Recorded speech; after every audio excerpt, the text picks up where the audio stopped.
You know what, Degsy? Good afternoon, good evening, good morning, everyone. How we doing? How we doing today? 50. How are you? How is it going? How are we? What's the deal? What are we doing on this Saturday? How is everybody? Do I have Eurovision fever? No, I do not. No, I definitely don't. You're getting more.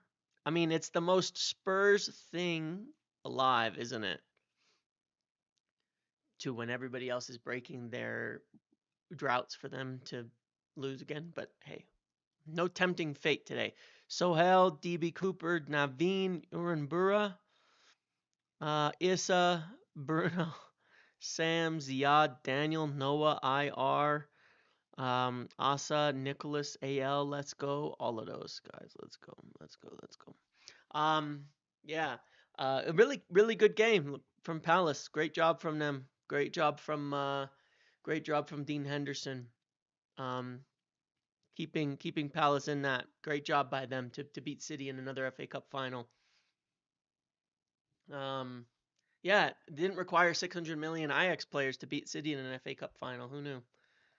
Who knew? Not me, of course.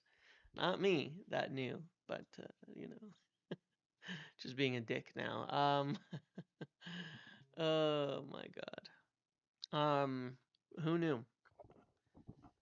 Can I increase the volume? Let's see if anybody else has that issue before I start looking into that, because actually I might be able to this time. All right, it might be a little louder now. Might be a little not louder now. Yeah, I know. Three at the back doesn't work. Arteta, Arsenal, another season, no trophies, while Palace has it. While Palace has a trophy again. Amazing stuff. Also, at this moment in time,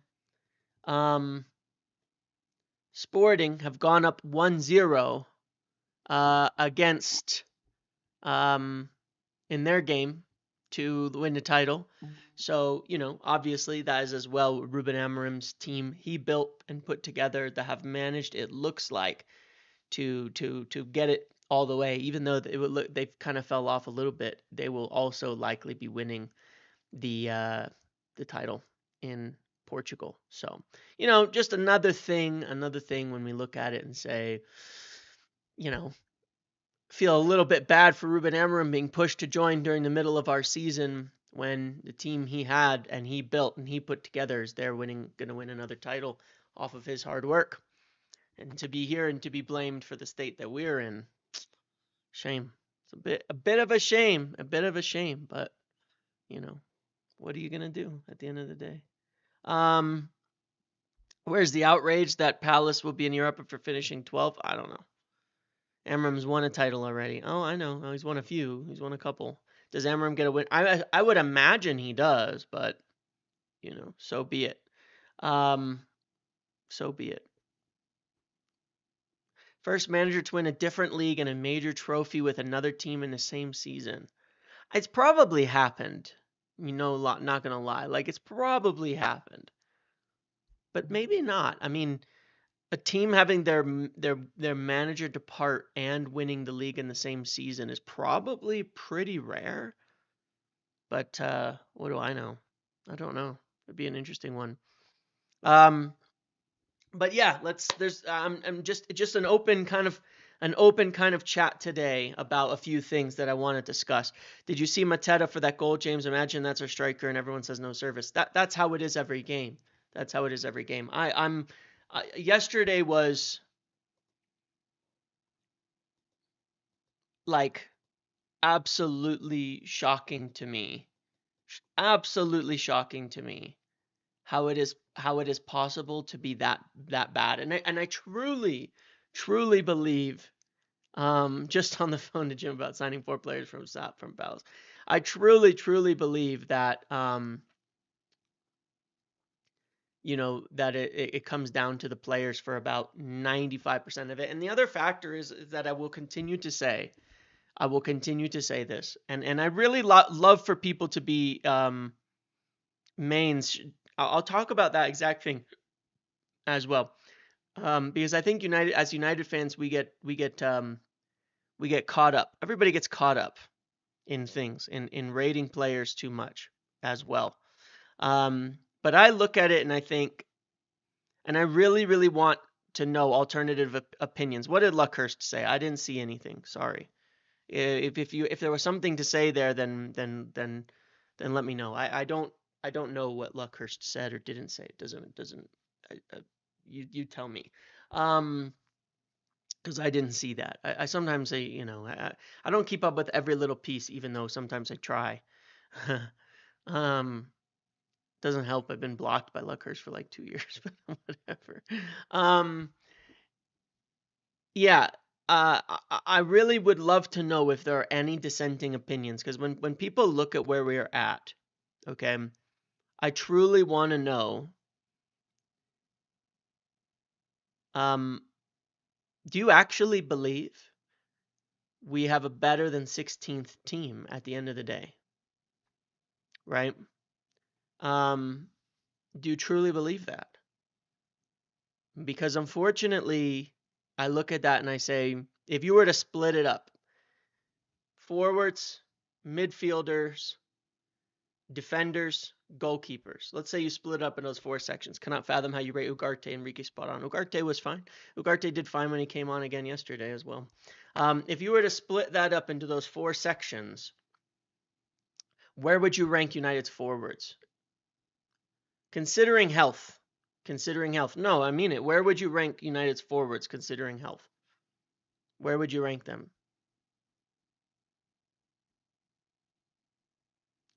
Because, let's make a comparison. Palace are in 12th.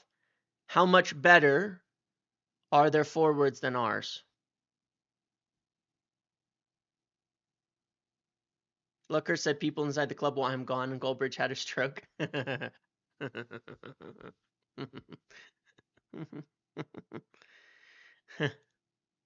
19th? Last? Yeah. Yep. Let's say without Ahmad, right? Because we haven't had him for most of the season. Xerxes injured. It is probably 19th, that forward line, right? 19th. If you throw Ahmad in there, maybe it's 12th to 15th, but he hasn't been there most of the season. Now we go to the midfield. Now I want to know, considering everybody here, considering everything, where does our midfield rank? League position doesn't lie. Oh, but it does. Oh, but it does, my friend. It absolutely does. It doesn't lie as to how you've been over the course of the season, but it can lie about squad quality. Our issue with the Fords is they're not coached properly. What a terrible take. What a terrible take. Because we got rid of Sancho. I mean, come on, Sancho. Midfield is mid-table. I think midfield is mid-table as well, right? As a pairing, Casemiro and Ugarte, if that's our midfield. If we include Bruno in it, probably 8th. But then Bruno has to be a forward, essentially. You know what I mean? That's kind of part of the problem there. Yeah. What about fullbacks? What about fullbacks?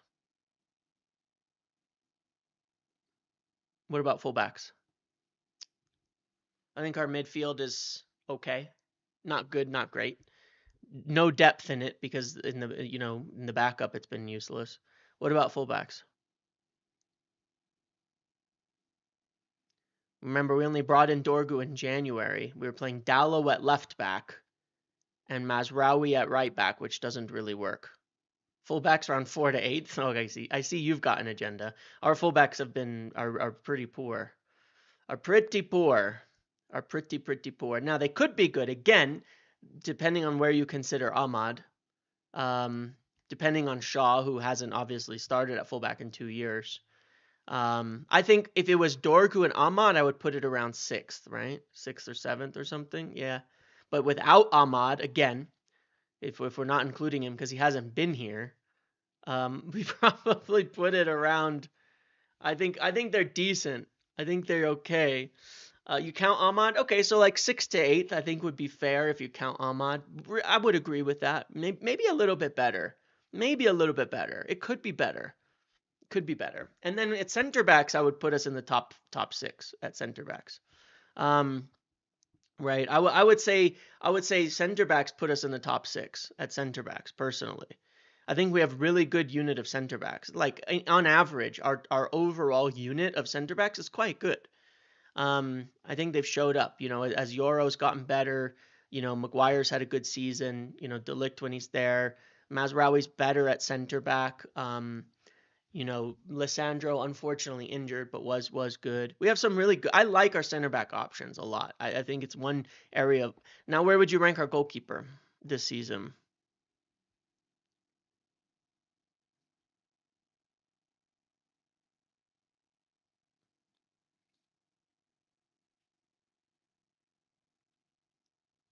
For me, it's probably, again, you're looking at relegation level in terms of the performance this season, right? Relegation level, right? So when you look at the team, then I think most people would agree are at both ends we have relegation level players, right? Probably. There's good players in between. Don't get me wrong. And that's why it feels like we're underperforming so much, right? Um, so I agree with you all here. I think that we have good players in between, and that's why it feels like we're underperforming so badly, right? But at both ends, it's probably relegation level. So when I look at it, I take it and say, all right, you just tell me if you had, yeah, we have good players in between for sure, but who are they creating for? Who are they creating to? Who are they putting in place? And unfortunately for Ahmad, he's been injured most of the season. Well, for the last 3 months, right? That's a problem. Um, So we've been missing him during the majority of our worst run of form has come since Ahmad's been injured as well, truthfully. I mean, not even truthfully, that's factual, right? Since Ahmad has been injured, we could, let's actually, when did Ahmad get injured? So I'm really quite curious about that, to be fair. Good managers, coach players. No, they don't. February 14th. Okay, cool.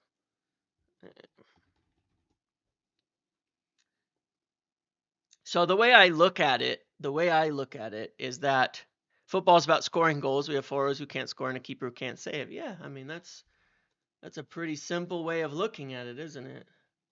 Ahmad's been out since the 14th. All right. So, yeah, that's pretty ugly, isn't it? So since the 14th, 14 goals in 13 games. Okay. Let's look at the 2 months prior, all right? 10 points, 14 goals. All right, I'm curious. I'm quite curious from when Amarim arrived. Is it any better or not? 16 goals. All right, and 14 points. So it's at least worth some points. It's at least worth a few points and goals from when he got injured. That's for sure. At least worth a few. Not on its own enough though. No doubt about that.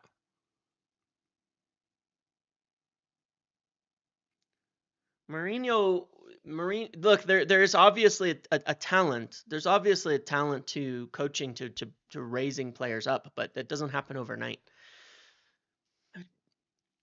Jose, as an example, I agree, except Jose would also super demanding with the type of squad he had, burned him out, and would end up leaving in 2 years.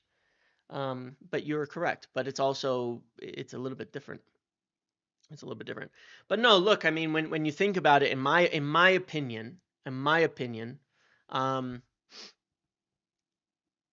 in my opinion, we have a relegation level goalkeeper, relegation level attack.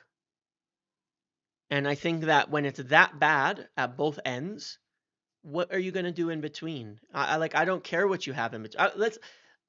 I'm trying to think of if there's even a decent example here, because I want to know. Like, if I'm wrong, I want to know if I should be if I should feel differently. I'm very I'm always open to being wrong. I love it, but um, I really want to know of another example of a team that has had at forwards as poor as ours that have done really well.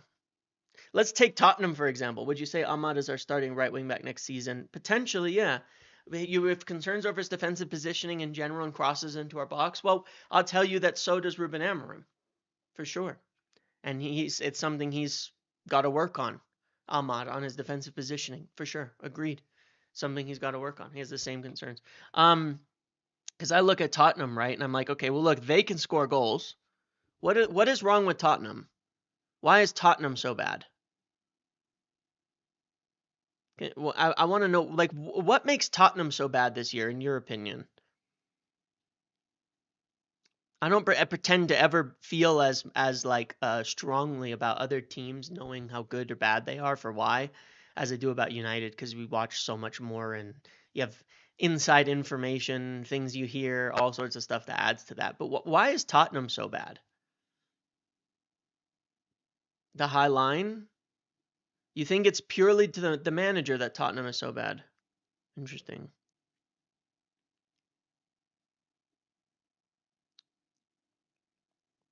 They have an Aussie Ten Hag managing them.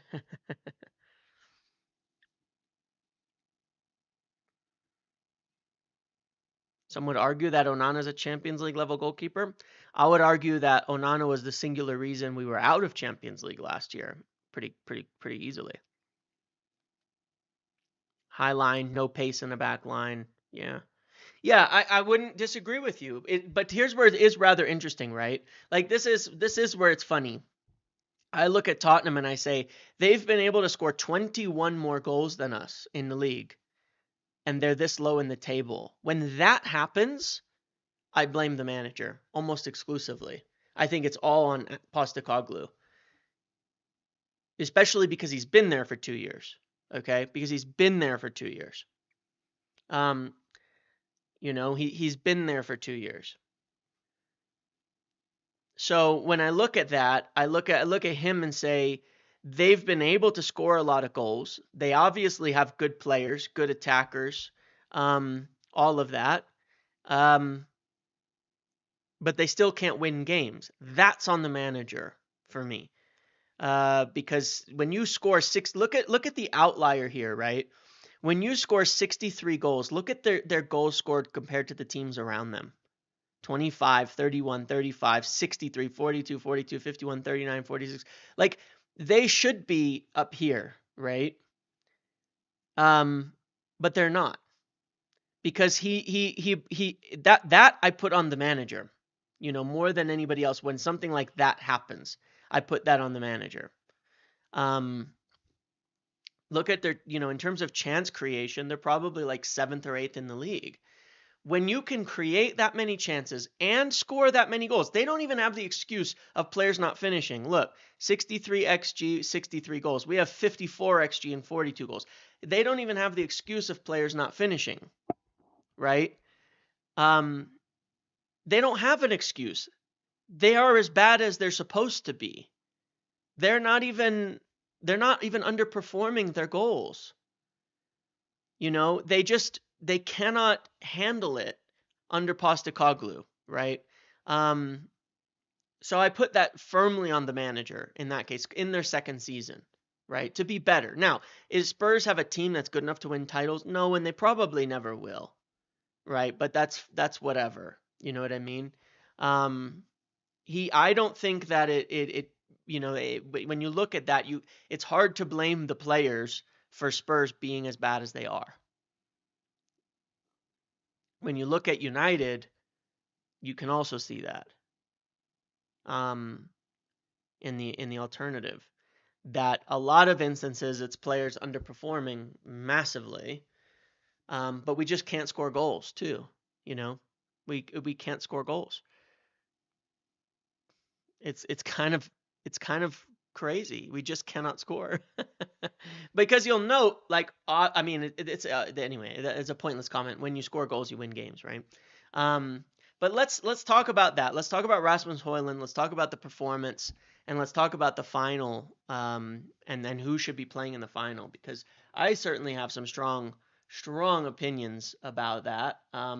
I am concerned. Like, and I want to make something very clear. I don't think that Amorim is perfect. I don't think that Amorim hasn't made mistakes. I don't think that he's done everything right. The point is, it doesn't. It's the right time for him to make mistakes. He's 6 months in. He should be making mistakes, but he's not to blame for where we are as a club, and not to blame for where we are as a team. There's also the simple factor of prioritizing Europa, which we've been doing for about 6 weeks now. I mean, look, it is no accident. It is no accident. It's no accident that the moment we got into the Europa League knockouts, we've won the least amount of points in the Premier League. There's no way that that's an accident. I mean, if you just look at it, right? When was our game against Lyon? Our first leg against Sociedad. It was March 6th. Okay, yeah. I think we're the worst team since then in the league. If we go back, look, I think we're no, not the worst. Okay, 6th, but it's close. Oh, but we played 10 games. Hold on. Let's go here. Yeah, it's close. It's close. We still have 9 games over 8. And then I think you go to the next round, and yeah, we're last. We've been the worst team since then. It's not like we're playing our under 21s. I mean, we have been, though. I mean, we played Fredriksson and Amos against Brentford, and of course they lost us the game quite in hand. But I'm officially a pro Muppeteer. Thanks, Michael. Thanks for joining. You think Wrexham would take a punt on Højlund? Maybe. No, Glenn, that's my worry. That's totally my worry. We don't score goals, except when we do in the Europa League for whatever reason, right? 2 points in 8 games is horrendous. It's absolutely horrendous. But of course, if you go to the 8 games before that, we were actually 15 points in 10 games, right? So when we weren't playing in Europe, we were obviously not as bad. During the stretch we have not had Europa League, we were obviously not as bad. It's just the truth of the matter, right? Like, it is what it is. Regardless of that, I want to talk about Rasmus Højlund because, one of the questions, and then I'll talk about Amorim and picking the team and where I would totally blame him. I would totally blame him for certain things, right? Because he's very, very obviously prioritized the Europa League over the Premier League, right? Not an English ref on Wednesday, and that makes a big difference too, Jacob, because we've actually gotten calls in the Europa League for whatever reason. Let's look at it. Okay, I want you to look at the Premier League stats for a second here. Rasmus Højlund has played 31 games this season, and last season he played. Excuse me. This is this season. Even though it shows this up top here. One second. Rasmus Højlund has played 31 games this season and has 4 goals in the Premier League. Okay. Now, a lot of people have been making this point, like, well, what about, he showed some promising signs last year, all of that, but I kind of want to contest that because we've always done this as United fans, where I think we certainly overrate what players do when they get a little bit of form. Just a little bit of form. We overrate it. We also overhate it sometimes too. But let's go back to last season, right? And when you start to really get this, it gets pretty ugly. Last season, 10 goals, right? And we say, hey, he's got 10 goals, 30 games. But then you look at the game log. Blank. Didn't open his account until December 26th. scores 7 goals in 6 games here, all right? 7 goals in 6 games here. Games we were suddenly good in. I remember this little run of form, this little run. We actually finally dropped Anthony. We were playing Rashford, Højlund, and Garnacho as the front three. But anyway, 7 goals in 6 games. Then you look at the rest. He got dropped at the end of the season and scored a couple goals in dead rubber games as a substitute. You put it all together, and outside of those 6 games, this is a serious concern. Outside of those 6 games, Rasmus Højlund has scored a grand total of 7 goals in 55 league games. Okay? Outside of this one 6-game stretch, 7 goals in 55 league games for the starting number 9 at United. And I think it's sometimes forgotten, maybe perhaps, that even Ten Hag realized in the run-in that he had to drop Rasmus Højlund. That he couldn't do it. Okay, that he wasn't good enough because he was awful in the run-in. All right? 0 goals. It's an okay stat for a defender. we can, we can. Yes. So, I look at it and I think outside of this 6-game stretch, I remember Jimbo. Man, I remember him being a data signing. Now, we, of course, as per usual, paid double the recommended price for him. So, gotta get the scouts a little bit of a let off there. Because when they recommend players for 30 million and they buy them for 70, it's not their fault. But still, yes. I was excited because I thought we'd actually, gone, get somebody. Yeah. But yeah, 6 out of 57 out of 55 games. And the problem with that is that he never showed promise doing anything else. I don't know where there's a bit of a myth that he was a good hold-up player and stuff like that last season. No, he wasn't. We played basketball. If you remember these games, I remember them. We were playing. We really went in on the transition football around this. No. I know Jimbo. I know Jimbo. We really went in on transition football at that point in time. And in Europe, where he would score, we were always playing on the run, right? We were playing in open spaces, transition goals. Go look at the goals. It's all transitions. That's how we were playing. He's never been good at the other aspects of his game to justify not scoring. And so it's a problem. It's a serious problem. And so I was looking at that. He was good running with the ball. Sure. We played transition football, and that's okay. But we don't do that.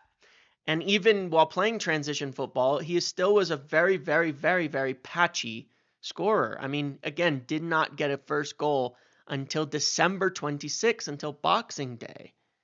And then since then, he's really never had any kind of form of any kind. He was blanked. Look, he played 120 minutes against Coventry, blanked. 71 against Liverpool, blanked. Came on as a sub against City in that FA Cup run.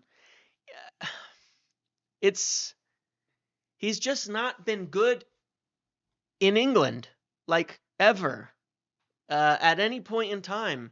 And he has not gotten better. He's gotten worse. It's interesting, a story saying, he's lazy, that people want him out of the club and all of that. And certain people reacting poorly to that.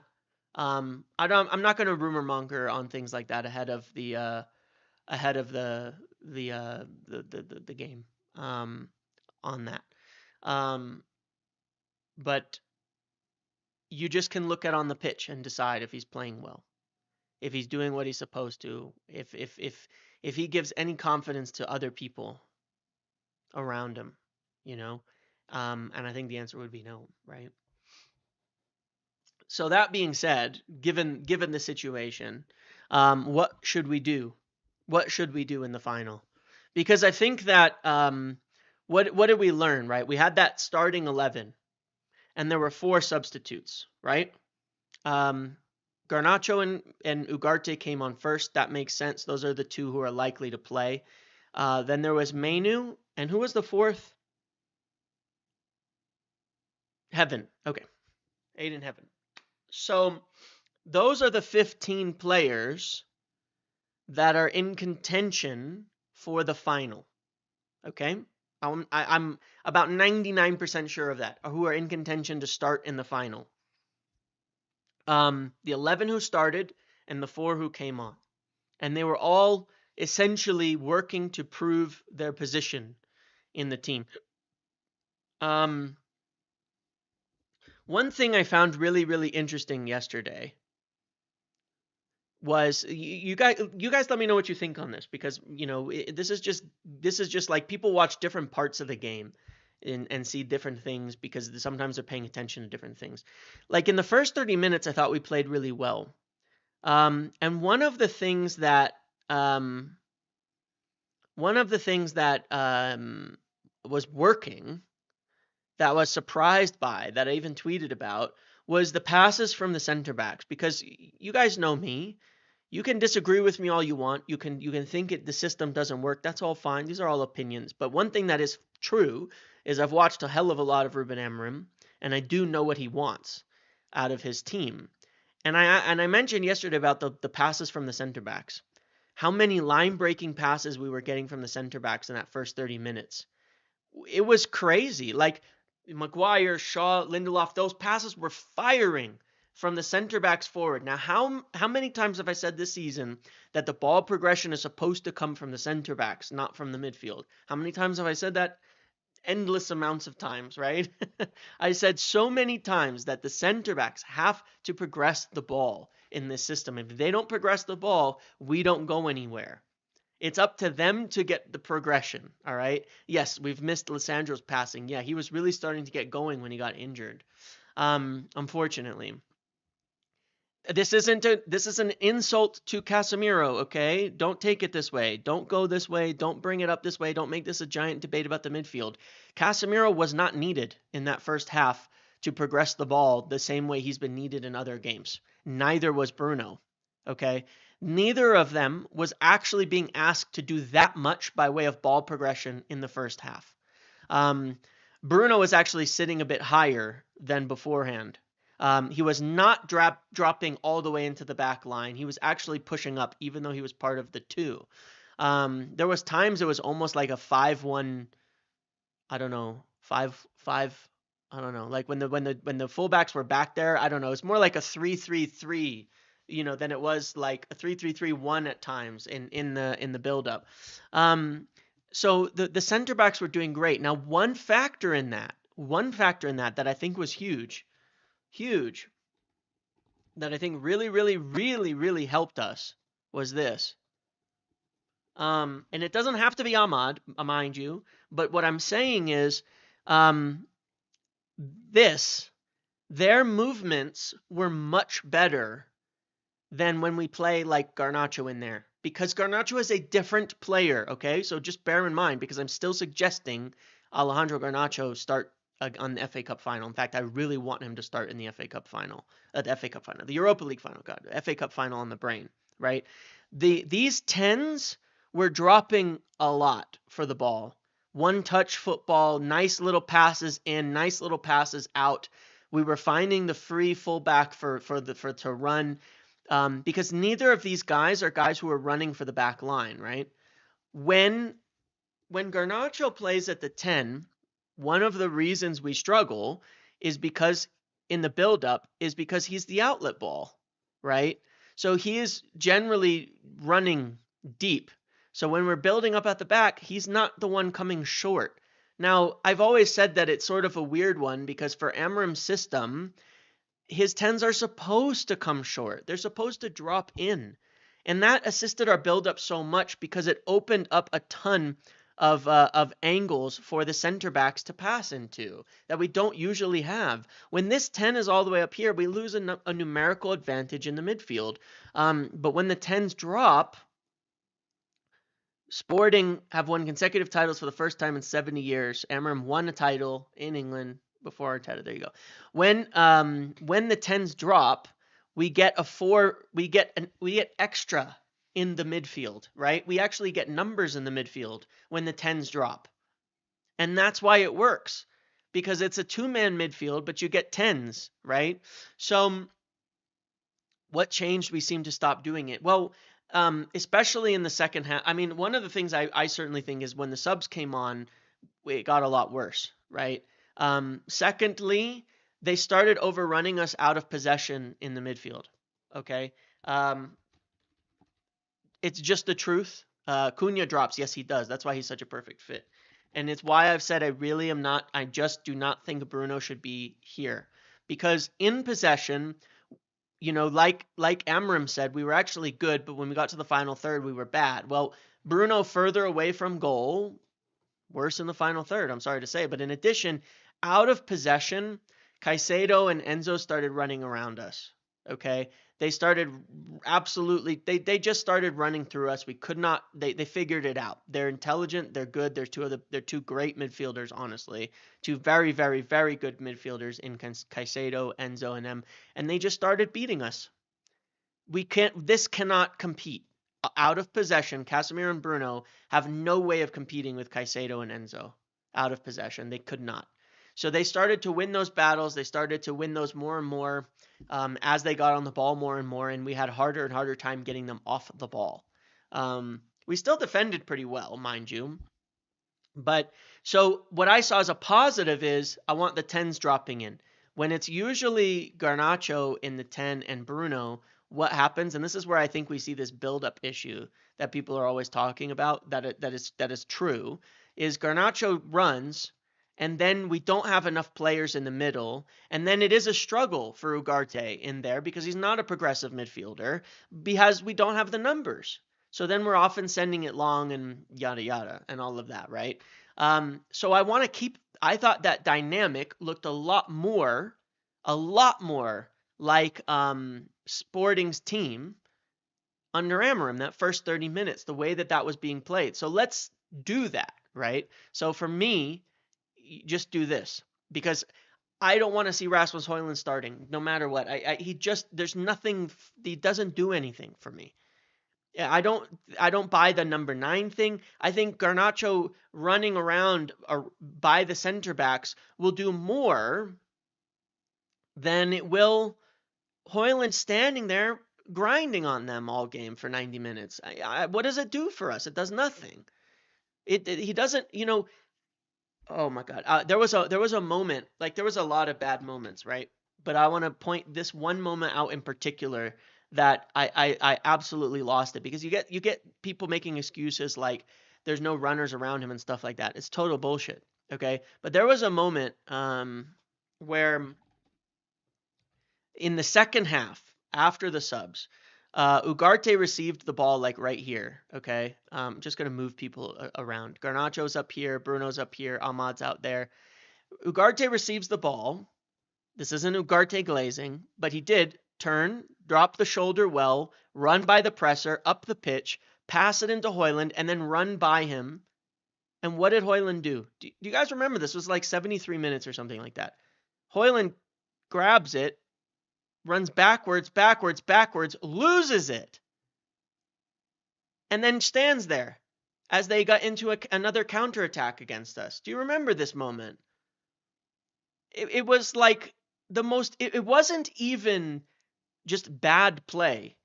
It was active creation for the opposition. He literally dragged our number 6 out of position so that he could start a counter for the other team. That's how bad it is. So it's not even just, have a number 9 for the sake of having a number 9. It is when one time I said this earlier in the year, it's who is actively sabotaging the team. And when guys are actively sabotaging the team, purposefully doing things like that, it doesn't matter at that point in time. You can't play them. You need to be able to bench them. You have to bench them when they're doing things like that around the seventh minute. Yeah, like it was not just like not playing with a player. It was an active, like the movements and everything he did actually made it better for Chelsea, made it easier for them, created numerical advantages for them. Right. So I was in like when that moment happened. Oh my God, I really did lose it. I was so mad about that exact moment. I was so mad about that exact moment, man. I remember seeing that and I was like, holy shit. So yes, can I blame Emram if he starts him? Yes, I think it's a massive mistake because these are the players that should be on the team. These are the players that should be in the squad. I don't even think it's a question. I don't even think it's a debate, honestly. Like I think you can debate one position in terms of the starting lineup. Anything else to me is wrong. I think you can debate one position for the starting lineup, and to be clear, that's Masraoui and Lindelof. Um, I don't think there's even a debate about anything else. I think that what this gives you is the 10s who drop in the same way we saw it. You still have a runner in Garnacho to do the job that he's actually good at out in terms of playing within the team and all of that. Um, I don't think we have an option. The only question is Lindelof and Mazraoui. And I know that sounds like an instant Mazraoui answer, but Mazraoui struggled a lot yesterday. And what I don't want to see is I don't want to see Mazraoui at wing back again. I don't want to see Mazraoui at wing back again. I understand you're immediately going to say Mazraoui, but Mazraoui's been really poor. I mean, he was at fault for the goal again. Um, but he has been a lot better at right center back. So I would still probably pick Mazraoui. I would still probably, but like I be honest, I can't blame him if he picks Lindelof. Now I think Mazraoui is completely burnt out. I really like Mazraoui. I think he's better than Lindelof, but I do think he is so burnt out. I'm worried about him. Okay, just in that basis. All right, I'm worried about him. Okay, it's not about quality. It's not that Lindelof is better. I would still probably pick him, but yeah. Am I saying Heaven, Euro, and MDL are all out? So this is what I will say about that. All right. Um, I don't think there's a chance right now that Lenny Euro starts the game. Could he be in the squad? I think there's a chance. Does Lenny Euro start? I don't think so. Um, does Delict start? No. I don't think Delict will even be in the squad personally. We haven't seen him. I don't think Delict will be in the squad even. Like look, there's three injury players that are, or maybe there's four, right? There's four injury players to talk about. There's Xerxes, there's Lenny, there's Delict, and there's Dallo. Aiden Heaven, he could play. I don't think I'd start him in the final over Shaw because he's left-footed, remember, so he's going to want him on the left. I don't think I'd start him in the final over Shaw. Now, you could make the argument to move Shaw up and play Heaven here, and I would accept that. Okay? You could make that argument, and I would accept that argument because I really rate Luke Shaw. That being said, um, that being said, I think Dorgu actually was pretty good in on average. Like what I mean by that is I think we will miss Dorgu's physicality. Um, I think we will miss it because I think he actually was pretty solid there against Chelsea. I think he had one of his better games actually overall. He's still loose with certain things, but I think Dorgu was good, and I think that Dorgu and Shaw as a combo on the left is fine. I think that's fine. I think that's as good as we want it to be right now. Look with Lenny, with Yoro, with these guys. Yeah, I thought the left side combo, Mount and Dorgu and such was decent.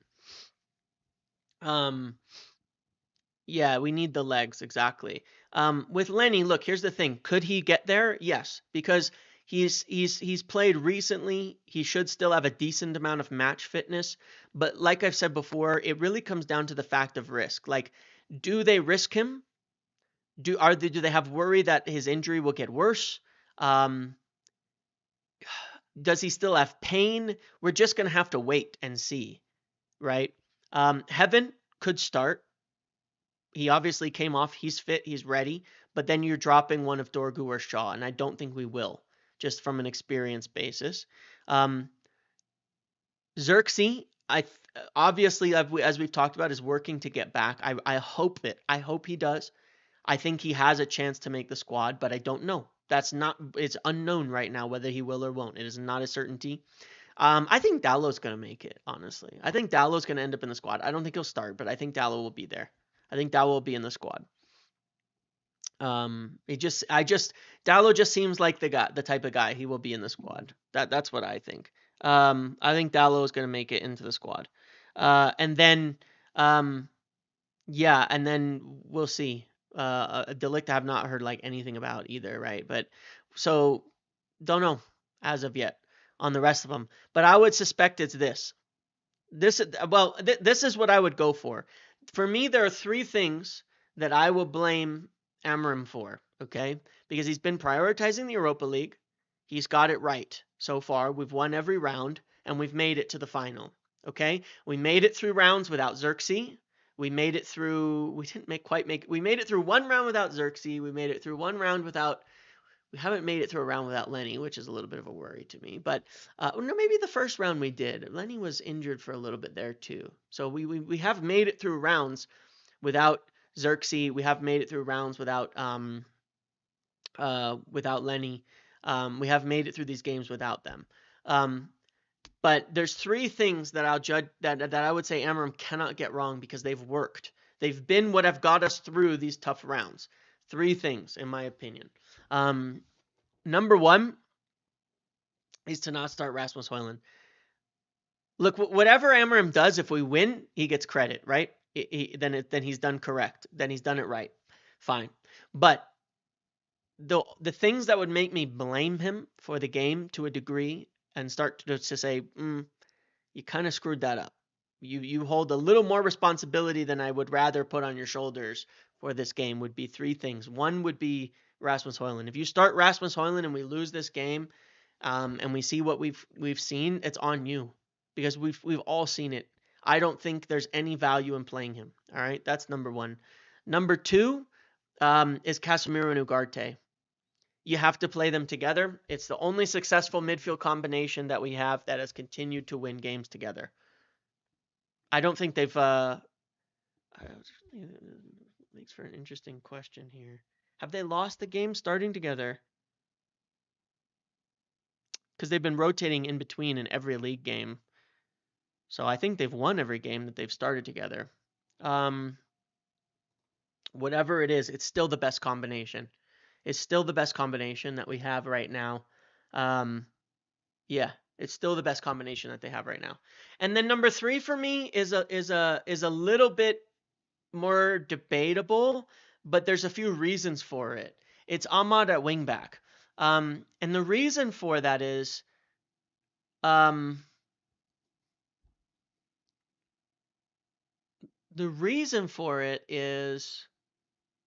what's the reason for it? It's not like one, I think Ahmad is better at right wing back in general. That's just my opinion though. But it's more the knock-on effect. If you take Ahmad out of wing back and you play Mazraoui here, Mazraoui's really bad at wing back. They lost against Chelsea? When? When was the last time we played Chelsea? Under Amorim? I think Ahmad struggled more as a 10 against Chelsea because the defenders were in his face, which is my concern against Tottenham. Point being though is it's twofold. One is it's usually taking one person out that I would rather see in the 10s right now, who I think is, does that. Two, it makes the wing back worse. He's still our best wing back. He's still our best wing back, Ahmad, right now. And the problem is if you go stick Mazraoui up there, then it's poor. There's one exception to this that I would take. I have one exception to this that I would accept. Okay? I only have one. And it would be Heaven or Yoro right here. This is the only exception I would have to this, is if it's Dorgu and Shaw together. That's the only exception I would have to taking Ahmad out of wing back if Amorim were to do so for the final. That would be the only way I'd say, okay, I understand that. That's fine. That makes sense. I still think it'd be better the other way around, but I would accept this with Heaven in here and say it's not a mistake. Yeah, Fred, I agree. He naturally drifts out to the touchline to pick up the ball anyway. Um, so, but then it means the inside is occupied. What it also means is that your wingback has to invert, and I still don't like that. I think that causes you problems out of possession. So, those are my three keys to the game. Those are my three keys to say, don't fuck those up. Because if you lose and you've messed one of those up, then it's kind of on you to a degree. What happens with this is when these four guys play together, it means that they're dropping, and you're making a four-man box midfield very often, and you're making a big line of players here, and that's how you get out of the press. It was a curveball to see if you were aware. What's that? Curveball. Oh, you were testing me. You were testing me. No, but like that's what I'm saying. I think that this is. What's funny? Didn't Van Nistelrooy play Casemiro and Ugarte together, and we won also in his brief little tenure there? Didn't we win 2 games with Casemiro and Ugarte under Van Nistelrooy? Am I wrong about that? Was it a different combination? Because I'm almost positive that when Ten Hag got sacked in those couple games, Ruud played them together, and we won. And then it took a while for Amorim to figure it out again, or to get back to that later on. But I don't know that we've actually lost any games with them as a pairing from the start. Maybe no, Everton we came back and it was 2-2.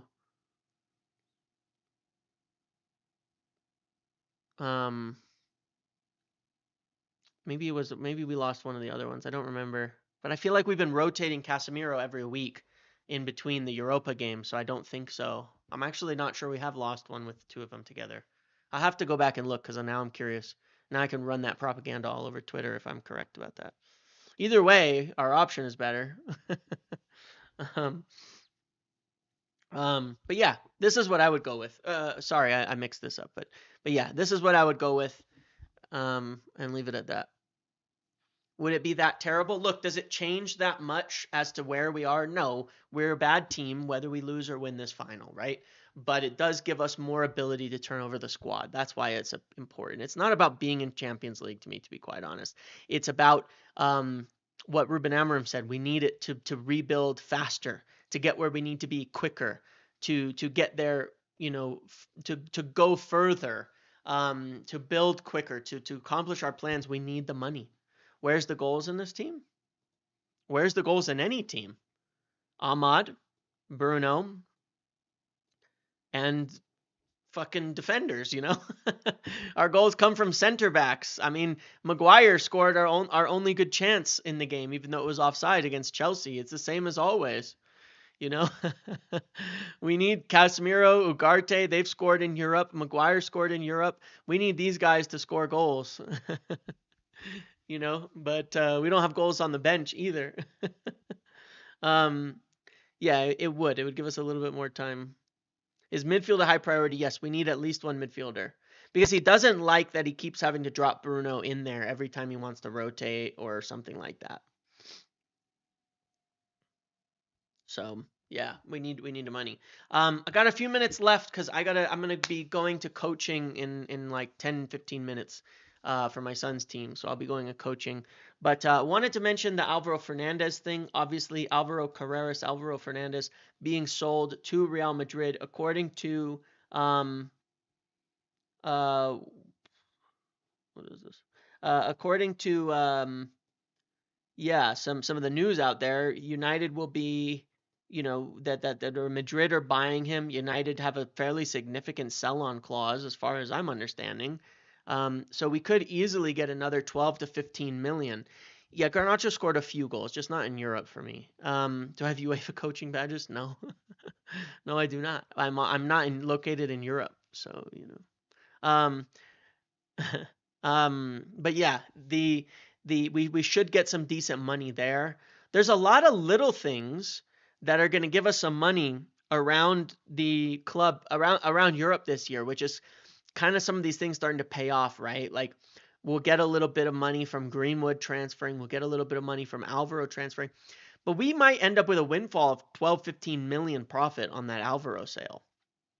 For me, that's huge because obviously that funds a whole nother transfer in essence. I mean, it doesn't really, but it kind of does. That might give us the money to go get a goalkeeper. That might give us the money to do something else. In addition, but so a lot of little things are adding up that will help us in the window to spend, and that's why we can get Cunha. That's why we can get Delap, and it sounds like why we're going to get both of them anyway. Um, that makes a big difference. That makes a big difference. Excuse me. Yeah, the Greenwood sale, yeah. Um, we get a profit on that. We get a sell on Alvaro. So yeah, I mean, we might honestly be getting 20, 15, 20 million from Alvaro. That's pretty big. Turkey, we're not gonna get. Yeah, look, there's like a million stats that we could all run around now, but I think we've reached the phase where none of us are gonna feel good about any juju, about any records, about anything. Um, until we play that game. You know what I mean? Like nothing. I don't think anything's gonna make me feel better until we play.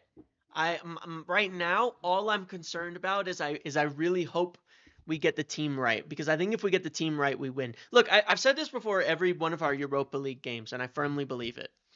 Um, it's in our hands. It's in our hands. Okay. Um,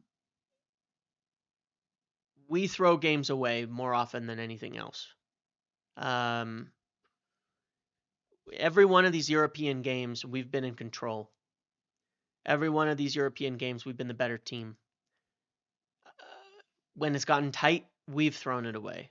We've been making mistakes. So it's in our hands again. We need big players to step up, but that's also why we need to put the right players on the pitch. The right players are not going to make the mistakes. I feel good if we put the right team out there. Um, I feel good we put the right team out there that they won't make those mistakes. Um, but you know, it's really on those big players to do that or not, to make those mistakes or not. I think that the Chelsea game gave us a good run out in essence for Spurs. They're better than Spurs. We should have done, and there was a very meaningful game for them. We did well to control it, to run it, to move it, to do the things we needed to do for 20, 30 minutes. Um, but if we can't find a goal in that, then that is a disaster. You know what I mean? If we can't find a goal in there against a much worse defensive team than Chelsea, mind you, then we have a problem. But I do think Chelsea is probably a decent test for that. Will we see Cunha Delap soon after the final? Yeah. Deals for them should be, if they're happening, which they're expected to, they should be happening like before June, excuse me. I mean, they should be happening soon, very soon. So, yep. All right. Yeah, like I said, I gotta go get to coaching now, but appreciate hanging out with you all. Let me know. Obviously, we'll discuss the team again next week, but I'm pretty settled that based on what we saw against Chelsea, based on what we know, we should go with this. We should go with this. I really hope we go with this. There's you can debate one little tiny thing, but I think that this is far and away the right team to pick, and I hope we do get it right, and I hope Emram gets it right, and that we can win. I mean, it's so hard to think about and talk about anything else around United with this final interview. Honestly, like I can't even. I could spend hours and hours every day sitting here talking about it just because it makes me so anxious. So maybe you all feel the same as me. Otherwise, thank you all. Appreciate you all. Thanks for hanging out with me. We'll do another little live tomorrow. Maybe we'll have news or something tomorrow, but we'll do another little live tomorrow, talk through some more stuff, hang out a bit, and all of that. Thank you for the members who have joined. Thank you for the people who've contributed. Thank you for the people who are supporting me and everybody doing this and everything else. Okay. Thank you all. Have a good rest of your day. Enjoy your weekend. And again, good congratulations to Crystal Palace in winning their first major trophy, getting into the FA Cup win over Manchester City. Good for them. Good for them. Really cool to see that. We got Dean Henderson and an American gets a trophy too, and Chris Richards, who had a really good performance. Actually, a good player. See you later, everybody. Have a good one.